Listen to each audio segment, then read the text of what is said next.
Coming up on FYI, a butterfly emergency, the real price of cheap fashion, and a footballing internet sensation. But first, the new Labour government has been in power for over 2 months now. In that time, they've made a lot of announcements about how they're going to change the country. But what are their plans for education? And are they going to tackle the issues that you care about? Well, earlier this week, I got the chance to find out from the person in charge. I've come to a school in London where a lot of questions are being asked. But it's not the pupils or the teachers having to answer them. It's the Secretary of State for Education, Bridget Phillipson. The Education Secretary is responsible for everything that goes on in English schools, which is a massive job.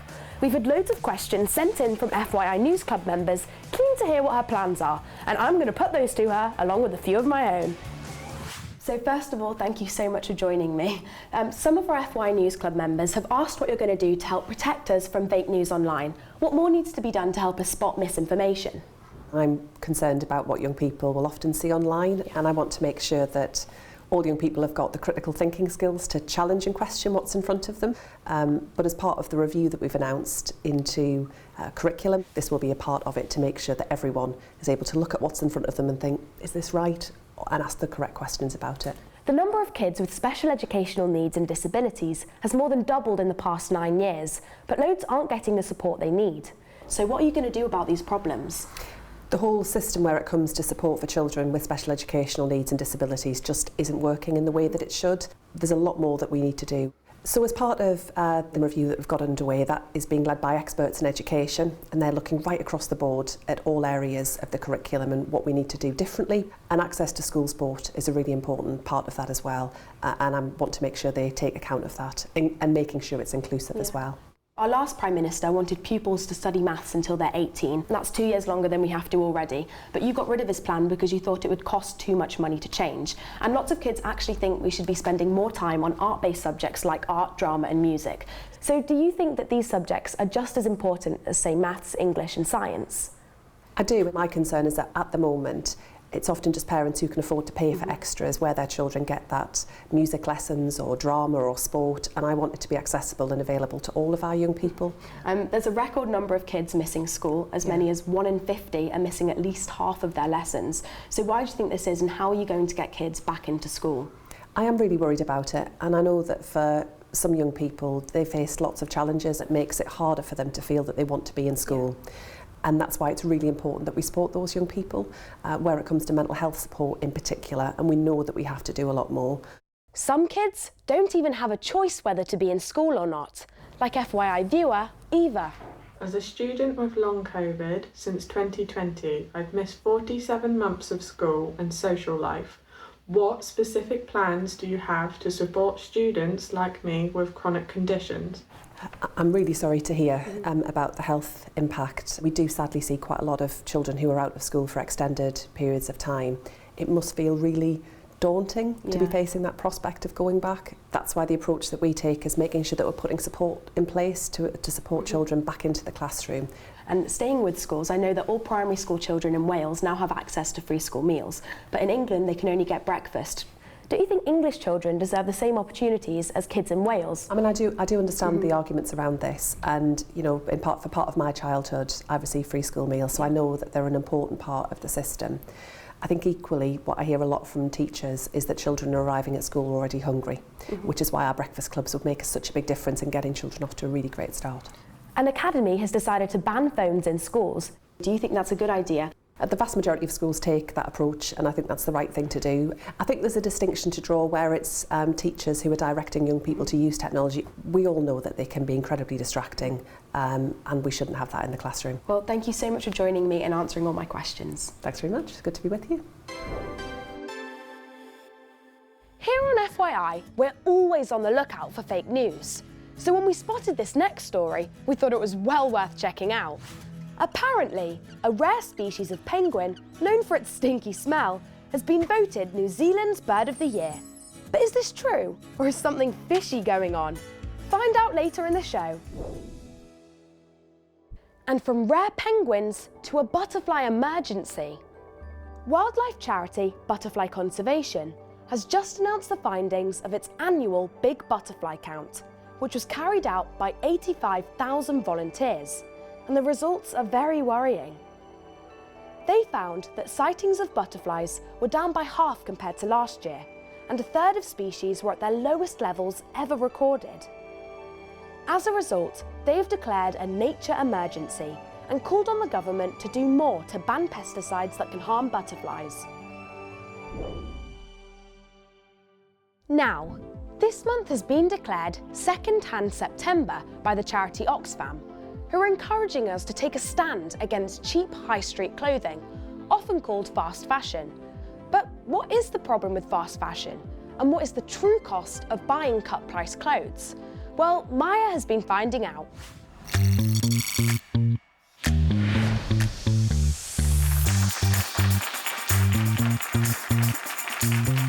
Let's be honest, we all love to look our best. And we all have our own different types of style. And this definitely isn't mine. That's more like it. But have you ever stopped and thought about what you wear and what damage it can be causing to the environment? Well, here's a few facts I found out. In the UK, we buy around £60 billion worth of clothes every year, and that's more than any other country in Europe. According to a recent survey, the average person owns 76 items of clothing, but throws away about 6 items every month. And right now, less than 1% of the material we chuck out is recycled into new garments. Let's face it, we can't escape adverts for fashion and deals from clothes shops online, but the main reason we buy so many clothes has got to be the incredibly low prices. Take a look at this t-shirt, for example, and guess how much I paid for it. Was it £20, £10, or £2? Well, the answer is £2. It sounds like a bargain, and fast fashion, as it's often called, does help to make clothes affordable for everyone. But you should be really careful when clothes are this cheap, as it can mean they're of poor quality and they won't last long. The best advice is to always check out how your clothes have been made. To find out more about this, I'm going to ask for some help, and I know just the person. Izzy Manuel is an expert on sustainable fashion. Hi Izzy, thanks for talking to me. Thank you so much for having me. It's such a pleasure. So, we all love a good deal, right? But should we be wary of things like my £2 t-shirt? I think when it comes to products that are that cheap, we have to think about how they're made and who they're made by. So some clothing stores are sustainable and are ethical, but sadly not all of them are. And when something is that cheap, often the garment workers are the ones that have to pay for that, which means that they're the ones that are working in unethical conditions, they may not be paid a living wage, and actually there's an estimation that only 2% of garment workers worldwide actually paid living wages. And what about the cost to the environment of fast fashion? Is that a problem? I think this is something that's not really talked about that often, but fast fashion is actually so detrimental to the environment. So for example, for a single pair of jeans, it actually requires 10,000 litres of water to make them, which is equivalent to 125 full bathtubs worth of water. And I think when you think about the chemicals involved in processing of garments, whether that's dyeing, washing, cleaning, all of that adds up, and often this water and this toxic waste ends up in rivers, which is obviously really unsustainable. So what can we do about all of this? Well, one obvious solution is to just buy fewer clothes. It saves you money and it helps the environment. The truth is that too many of us are buying new outfits, knowing that we'll probably only wear them a few times before we throw them away. But does ditching fast fashion mean you're going to look a bit rubbish? Absolutely not. For example, I'm wearing a full second-hand outfit today, and personally I feel like I look alright. Just because you don't buy fast fashion anymore doesn't mean that you don't have to look cool, doesn't mean you won't look trendy, and there are so many ways around that. For example, you can swap with your friends, you can buy second-hand, you can go to charity shops. All these things can still create a wardrobe that you love that isn't as impactful on the environment. One other top tip is that when you put your clothes in the washing machine, try to use a lower temperature. It helps your clothes to last longer and reduces the amount of microplastics that are released from fabrics like polyester or nylon. Izzy, what else can we do to help tackle the problem? I think one of the things that we could definitely do more is actually learn to repair our clothes, do small alterations. For example, do you actually know how to use a sewing kit? It's actually the best thing ever. And it's a great way to maintain our clothes, to fix small holes, and it means it keeps up in our wardrobes for longer. Thank you, Izzy. That's brilliant advice. Thank you so much for having me, and I hope it was helpful. So what have I learned? Well, it is possible to look great without it having to cost the earth. And instead of fast fashion, maybe the answer is to get fashion that lasts.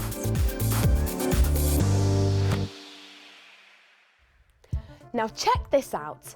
These stunning videos are part of the Nikon Small World in Motion competition, where entrants had to film tiny objects with microscopes to create films with dazzling detail.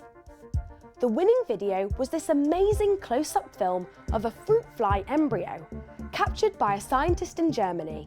Fruit flies are commonly found in homes all over the UK, so just think, this could be happening in your house right now.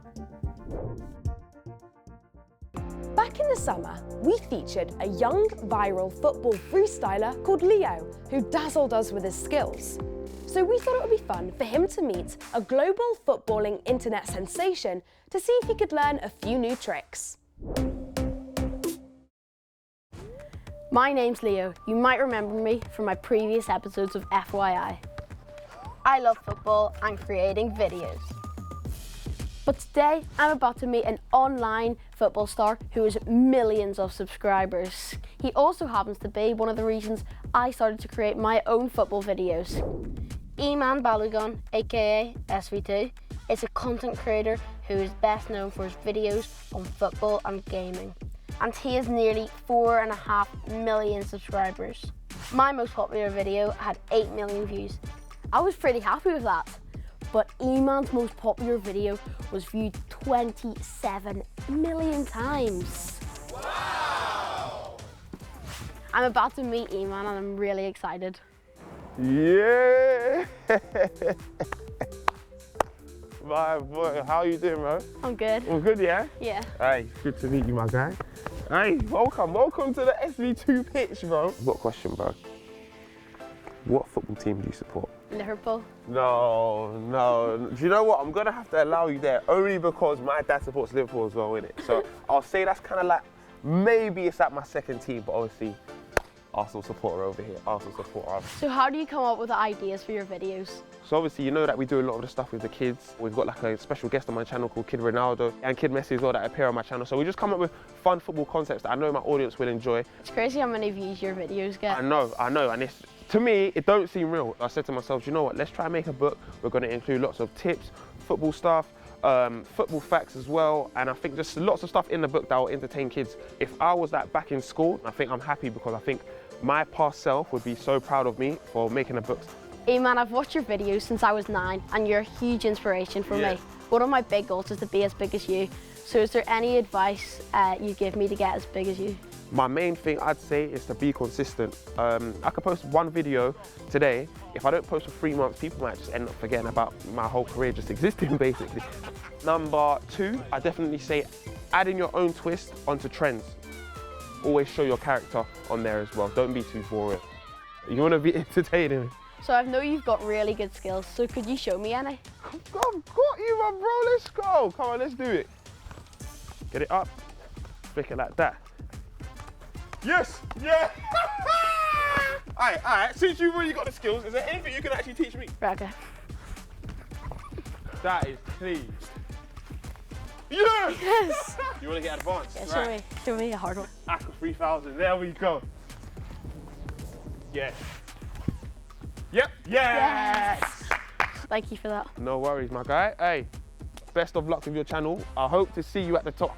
Meeting Iman today has been unbelievable. He's given me some priceless tips and he's one of the most friendliest guys that I've ever met. What great moves, guys, and thanks, Leo. So, what did you make of the story that a small, stinky penguin species has been voted Bird of the Year in New Zealand? Well, it's true. The yellow-eyed penguin, which is one of the rarest penguins in the world, was recently given the top prize, despite the fact that it has a pongy reputation for smelling of fish. Conservationists say the award will help boost awareness of the critically endangered species. Their numbers have dropped by over 3/4 in the last 15 years, and there are now only around 4,000 birds remaining in the wild. Well, that's about all we have time for today. But head to first.news/FYI for more of the stories that matter to you.